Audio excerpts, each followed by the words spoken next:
हो, प्रत्येक महिला सुंदर असते. फक्त तिच्या चेहऱ्यामुळे नाही, तर तिच्या मनामुळे, तिच्या स्वभावामुळे, तिच्या कष्टामुळे. सुंदरता म्हणजे फक्त रंग गोरा नाही हो. ना परफेक्ट शरीर, ना महागडे कपडे. हे सगळं घालून कोणीच परफेक्ट नसतं आणि कोणी सुंदरही बनत नसतं. कारण सुंदरता फक्त ही काही दिवसापुरतीच नाही, तर ती अमर्यादित असते. सुंदरता चेहऱ्यावरती तर कधीही मुरझून जाईल, पण मनातली सुंदरता जी असते ना, ती कायमस्वरूपी टिकून राहते आणि माणसं खूप प्रेमाने जोडत असते. सुंदरता म्हणजे आई म्हणून रात्री उशिरापर्यंत जागणं, बायको म्हणून सगळ्यांची काळजी घेणं, मुलगी म्हणून घराचं स्वप्न जपणं आणि स्वतःचीच मनात स्वप्न जिवंत ठेवणं.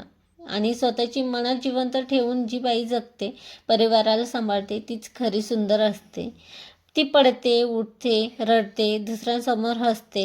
हीच खरी सुंदरता आहे. काहीच्या चेहऱ्यावर मेकअप असतं, तर काहीच्या चेहऱ्यावर थकवा असतो. पण त्या थकव्यामागेही खूप सारं प्रेम असतं, जबाबदारी असते, आपल्या परिवारासाठी काळजी असते. म्हणून स्वतःकडे कधीच कमीपणाने बघू नका. स्वतःचं कधीच हसू करू नका. आत्मविश्वास, तुझं मन हेच तुझं सुंदरता आहे आणि हेच जपा. जसे आपण आहे तसंच जपायला शिकलं पाहिजे. आणि हे स्वतःच्या मनाला ठामपणाने सांगितलं पाहिजे. प्रत्येक महिला ही सुंदर असते आणि त्यातच मी पण आहे. जशी आहे तशी खूप सुंदर आहे. नेहमीप्रमाणे सेम रुटीन मी फॉलो केलेलं आज पण मी ना सांगायचं स्किप करते आहे, कारण खूप जण बोर होत आहे माझ्या हेल्दी हाऊसवाईफ रुटीनमुळे. पण त्यामुळे मी मोटिवेशनल स्पीच तुमच्यासाठी घेऊन येत आहे. कसे वाटते कमेंटमध्ये नक्की सांगा. आवडला व्हिडिओ लाईक, शेअर, सबस्क्राईब.